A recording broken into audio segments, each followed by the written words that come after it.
Jobs నుంచి తీసివేయబడింది అని ఒక కంపెనీ నేమ్ చెప్పేస్తూ ఉంటారు. అప్పుడు వీళ్ళకు గుండెడబక్కంటది.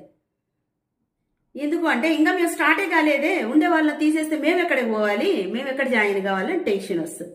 ఇప్పుడు మనకు టెక్నాలజీ పరంగా చాలా ముందుకెళ్ళిపోతూ ఉన్నాం, దూసుకెళ్ళిపోతూ ఉన్నాం, మనం రోబో యుగంలో ఉన్నాం. అన్నీ చెప్పుకోవడానికి చాలా స్వీట్గా స్మార్ట్గా ఉన్నాయి. కానీ ఇక్కడ మనం ఎవ్రీడే నువ్వే జాబ్లో ఉన్నా పర్లేదు, మన చుట్టూ 360 డిగ్రీస్లో వ్యూ అబ్జర్వ్ చేస్తూ ఉండాలి. ఏ డిపార్ట్మెంట్ ఇబ్బంది పెడుతూ ఉంది, దేంట్లో నేను వెళ్తే అక్కడ నేను స్థిరంగా ఉండగలను అనేది అబ్జర్వ్ చేసుకుంటూ ఉండాలి. నేను ఒక కంపెనీలో జాయిన్ అయ్యాను, 20,000 50,000 వస్తుంది, నేను హ్యాపీగా ఇందులోనే ఉంటానంటే ఉండేరు. ఎందుకంటే వాళ్ళకి ఎవరు కావాలన్నా వాళ్ళు చేసుకుంటారు, మిగతా వాళ్ళని తీసేస్తారు. కాబట్టి మనం అప్డేట్ కావాలి. అప్డేట్ కాలేదనుకో అవుట్డేట్ అయిపోతాం. ఎప్పటికప్పుడు మనం అప్గ్రేడ్ అవుతూ ఉండాలి.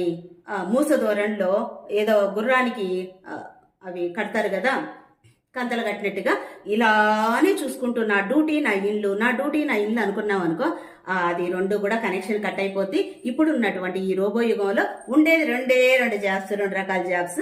ఆ 2 రకాల జాబ్స్ చేయగలిగిన వాళ్ళే స్థిరంగా నిలబడగలరు అనేది న్యూస్ చూస్తుంటాం మనం న్యూస్లో.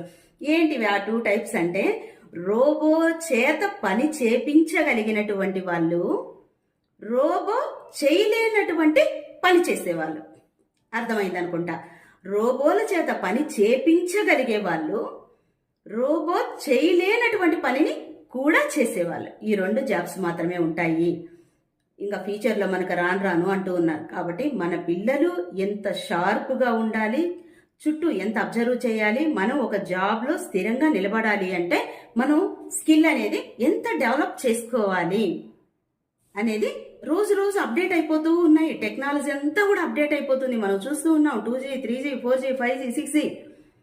ఇప్పుడు ఇంకేం మనం ఎక్స్పెక్ట్ చేయనటువంటి వావ్ అన్నట్టున్నాయి కొన్ని మనం న్యూస్లో చూస్తే ఇది వస్తుంది, ఏఐ రిలేటెడ్ ఇది వచ్చేసింది, ఈ యాప్ వచ్చింది అంటే మనకే ఫీజులు ఎగిరిపోతూ ఉన్నాయి.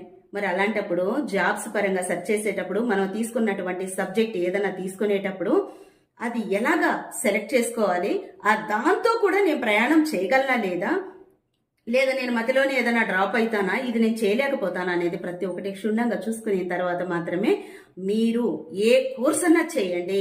ఏ ఫీల్డ్ కన్నా మీరు వెళ్ళాలనుకోండి, ఆ ఫీల్డ్లో మీరు నిష్ణాతులుగా ఉండాలి అంటే అక్కడ రోజుకు అప్డేట్స్ వచ్చేటటువంటి దాంతోపాటు మీరు అప్డేట్ అవుతూ వెళ్ళారంటే అందరు సేఫ్గా సెక్యూర్గా ఆనందంగా మన జాబ్స్ మనం చేసుకొని మన లైఫ్ మనం హ్యాపీగా లీడ్ చేయొచ్చు.